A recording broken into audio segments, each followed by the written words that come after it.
Rohit Sharma is back. जी हाँ भाई, Rohit Sharma is back in form. मतलब जो इसने शतक लगाया ना, ठीक है, इंडिया तो मैच जीत गई, ठीक है, वो तुम छोड़ दो, मेन बात को तुम समझो। रोहित शर्मा के ऊपर हम लोग जनवरी में बातें कर रहे थे कि भाई सब टाइम अप हो गया है, इसको अभी क्रिकेट छोड़ देना चाहिए, ठीक है, इससे सिंगल डबल नहीं लिए जा रहे। लेकिन कल जो रोहित शर्मा ने किया है ना, वो एक स्टेटमेंट, ठीक है, कि भाई देखो मेरा थोड़ा सा उम्र हो गया है, ठीक है, मैं थोड़ा सा मोटा हूं, लेकिन अभी भी मैं क्रिकेट खेलना नहीं भूला, ठीक है, अभी भी मैंने छक्के मारना, कैसे मारना, कब मारना नहीं भूला हूं, ठीक है। और उसी के साथ इंडिया ने ये सीरीज भी जीत लिया है, 2-0 अभी तक है, ठीक है, अभी भी एक ओडीआई बाकी है। लेकिन इंडिया का जीतने से भी बड़ा जो एक फैक्टर है, जिसके लिए मैं काफी उत्सुक था, वो था भाई रोहित शर्मा का फॉर्म, विराट कोहली का फॉर्म, जसप्रीत बुमराह के अनअवेलेबिलिटी पे इंडियन बॉलर्स कौन कौन खिलाए जाते हैं, वो लोग कैसे परफॉर्म करते हैं, ठीक है, टीम मैनेजमेंट क्या सोचती है, कॉम्बिनेशन क्या रहता है, ये सब ज्यादा इंपॉर्टेंट था। देखो चैंपियंस ट्रॉफी के आगे तुम लोग अगर ओडीआई सीरीज खेल रहे हो, अगर तुम उसमें हारते भी हो तो उसमें कोई ज्यादा फर्क पड़ता नहीं है, ठीक है।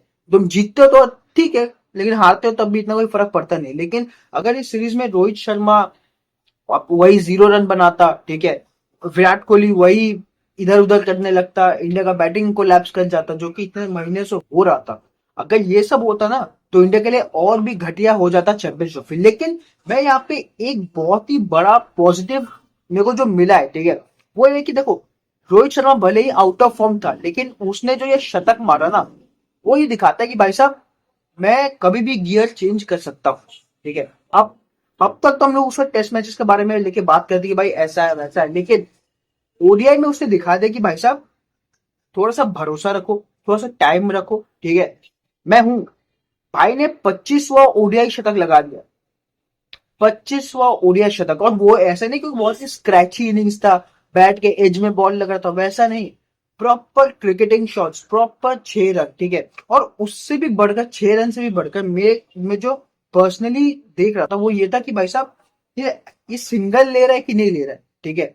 बैट्समैन तो 6 लगाते हैं, ठीक है, और रसल भी 6 लगाता है, गेल भी 6 लगाता है, लेकिन वो कंप्लीट बैट्समैन नहीं है।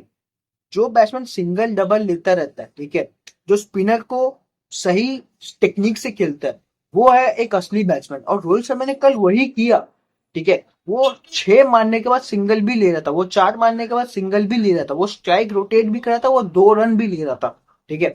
यही चीज मैं ढूंढ रहा था कि भाई साहब ठीक है वो 6 मार रहा है, बहुत अच्छा बात है, लेकिन वो सिंगल डबल ले रहा है कि नहीं ले रहा है। जब तक एक बल्लेबाज सिंगल डबल नहीं ले रहा है, वो फॉर्म में नहीं है, वो फॉर्म में है ही नहीं, मैं तुम्हें बता रहा हूँ, ठीक है। क्यों, जब तुम सिंगल डबल लेते हो ना, तब तुम्हारा दिमाग खुलता है कि भाई साहब मुझे गैप में मारना है, मुझे ऐसे, मुझे फील्ड को खेलना है, ठीक है। और जब तुम फील्ड के साथ खेलते हो ना, तब तुम पूरे ओपन हो जाते हो, ठीक है, पूरे तुम मतलब पूरे डायनामिक्स को समझने लगते हो, और तब जाके तुम फॉर्म में आते हो। रोहित शर्मा कल हम लोग को वही करके दिखाए, ठीक है, कि भाई साहब ठीक है कोई बात नहीं, मेरा टेस्ट में लौड़े लगे थे, लेकिन मैं ओडीआई में अभी भी हूँ, ठीक है। बहुत जन ने बात कर रहे थे कि भाई साहब रोहित शर्मा को थोड़ा अप्रोच में चेंज करना चाहिए, ज्यादा अग्रेसिव नहीं होना चाहिए। मैं सोच रहा था कि भाई साहब ठीक है, जो हुआ वो टेस्ट मैचेस में हुआ, ठीक है, लेकिन ओडीआई में इसके लिए क्यों, मतलब क्यों चेंज करे वो अपना अप्रोच।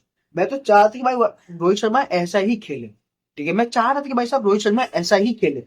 उसमें अगर वो 6 मारते आउट हो जाता, अगर वो बोल्ड आ जाता तो समझ में आता है, लेकिन अगर तुम उसे कहते हो कि भाई साहब तुम अपना अप्रोच ही चेंज कर दो, टेस्ट के वजह से तुम ओडीआई में अपना अप्रोच ही चेंज कर दो, तो वो तो बेवकूफाना वाला बात होता। और मैं बहुत खुशी की भाई साहब रोहित शर्मा ने ऐसा नहीं किया।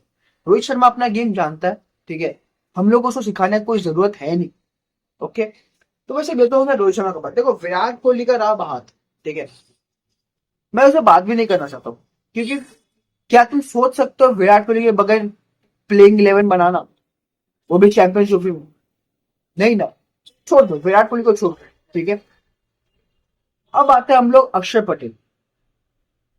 भाई ये बंदा ना कोई अलग ही फॉर्म में चल रहा है, ठीक है, मैं बता रहा हूँ कसम से, ये बंदा कोई अलग ही फॉर्म चल रहा है टी20 वर्ल्ड कप से। मतलब जहां इसको मौका दिया जा रहा है ये वहां पे परफॉर्म कर रहा है, ठीक है, 6-4 स्पिन को अच्छा से खेलना, पेस को अच्छा से खेलना, ठीक है।